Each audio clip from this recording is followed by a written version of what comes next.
जब ये राज्य आदिवासियों का, जल जमीन जंगल आदिवासियों का और 70 में 50 से ज्यादा आदिवासी नक्सली क्यों?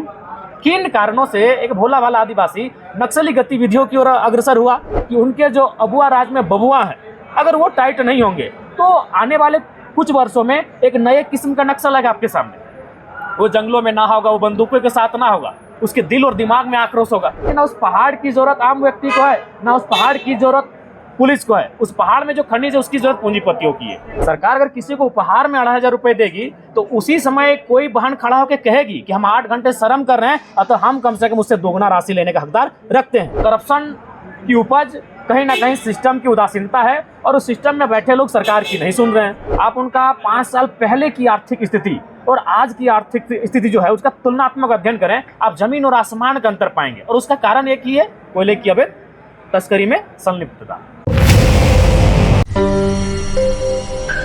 राज्य आदिवासियों का है, जंगल आदिवासियों का, पहाड़ आदिवासियों का, मुख्यमंत्री आदिवासी, राष्ट्रपति आदिवासी। और उसी राज्य में जो अभी वर्तमान में गृह विभाग का डाटा है जिसमें 72 या 73 नक्सलियों की सूची है, जिसका राज्यपाल महोदय ने अभिभाषण में जिक्र किया, सदन में एक वरिष्ठ विधायक ने भी उस विषय को जिक्र किया। तो मैंने वही कहा, जब ये राज्य आदिवासियों का, जल जमीन जंगल आदिवासियों का और 70 में 50 से ज्यादा आदिवासी नक्सली क्यों?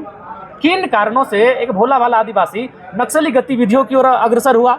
उन कारणों को जांचिए, उन कारणों को जानिए। और मैं भी चाहता हूं कि नक्सली अगर संवैधानिक है, वो गलत रास्ते में है, उन्हें उस रास्ते से ना जाने दिया जाए। और मेरे कहने का अर्थ यही था कि हथियारों से नहीं, विचारों से आप रोकें। मैं तो यहां तक कहता हूं कि आज अभी आप अगर नक्सली और पुलिस के मुठभेड़ को देखिएगा, जो मुठभेड़ में शामिल होते हैं पुलिस की तरफ से जो शहादत देते हैं, वो भी कहीं ना कहीं 3rd और 4th ग्रेड की नौकरी करने वाले सिपाही वर्ग के लोग होते हैं। आप जब ज़्यादा अध्ययन कीजिएगा तो आपको कभी कभी ऐसा वाक्य सामने आएगा कि नक्सली मुठभेड़ में जो शख्स की जान गई और पुलिस में जो जिसकी शहादत हुई, उन दोनों का आपस में बहुत दूर का कनेक्शन है कि दोनों एक दूसरे से ममेरे फुफेरे भाई लगते हैं। तो मेरा कहना है कि ना उस पहाड़ की जरूरत आम व्यक्ति को है, ना उस पहाड़ की जरूरत पुलिस को है। उस पहाड़ में जो खनिज है उसकी जरूरत पूंजीपतियों की है।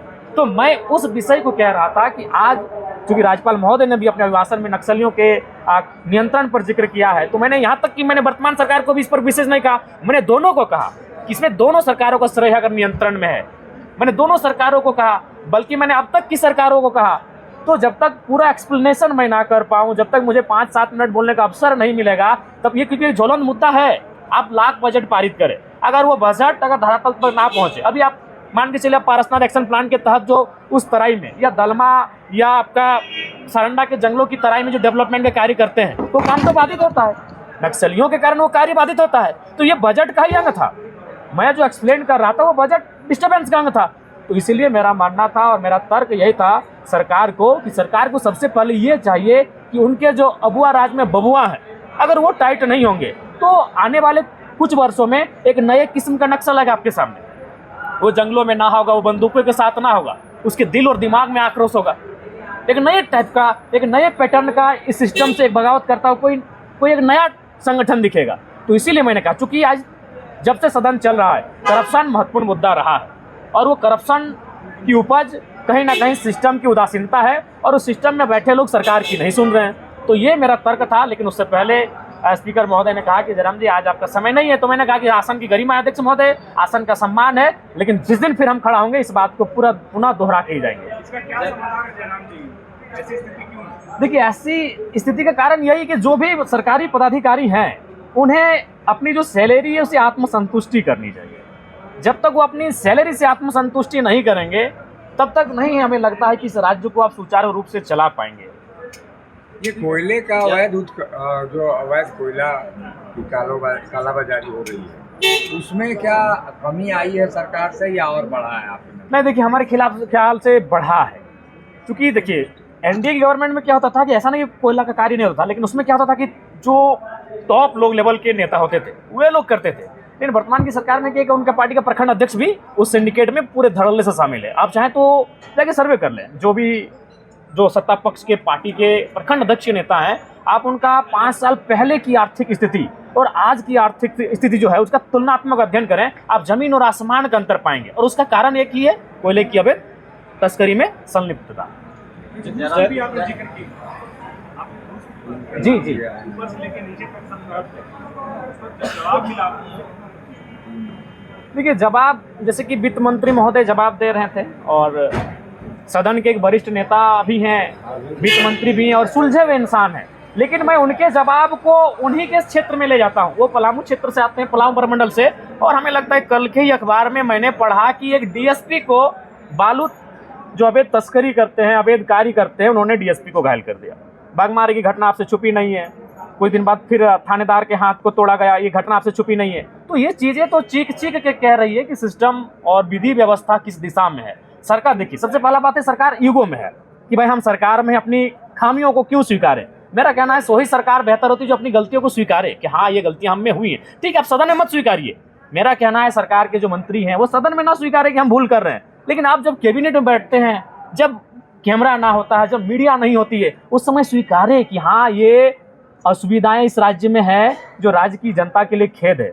जब तक वो अपनी खामियों को नहीं स्वीकारेंगे, अपनी गलतियों को नहीं स्वीकारेंगे, बल्कि अपनी गलतियों में ईगो के रूप में खड़े हो जाएंगे, इस राज्य को आप गति नहीं दे सकते हैं। जयराम जी, रसोईया संयोजिका के लोग जो है वहाँ विधानसभा के बाहर आंदोलनरत हैं। लोग कह रहे हैं कि 2000 के लिए हमें आंदोलन करना पड़ रहा है और मैया सम्मान योजना जो घर बैठे बैठे मिल। तो गलत तो नहीं कह रहे हैं, सही बात है। मान के चलिए, मैया सम्मान योजना एक तरह से ये उपहार है, एक तरह से ये पुरस्कार है, तो उनका कहना ठीक है।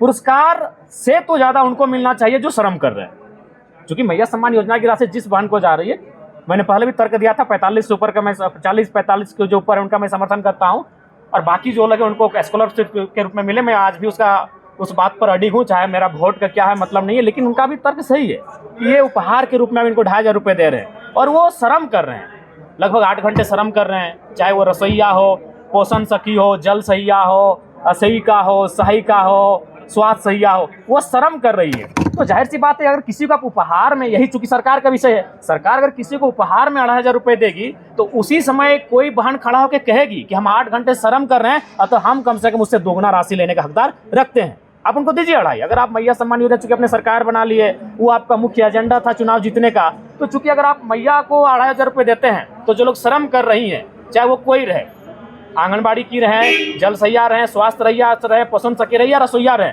उनको कम से कम उनसे इस 2500 से दुगना वेतन मिलना चाहिए, क्योंकि वो श्रम कर रही हैं, वो अपने आप का मेहनत कर रही हैं, वो खटा रही है अपने आप को।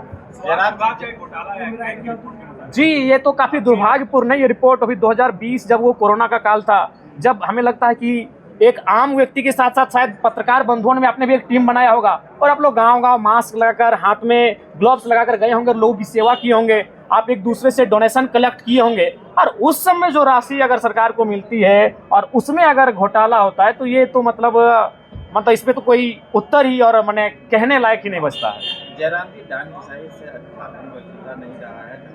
बात क्षेत्र थाना में अभी भी 5 महिलाओं को गांव से बाहर निकाल दिया गया, क्या कहेंगे?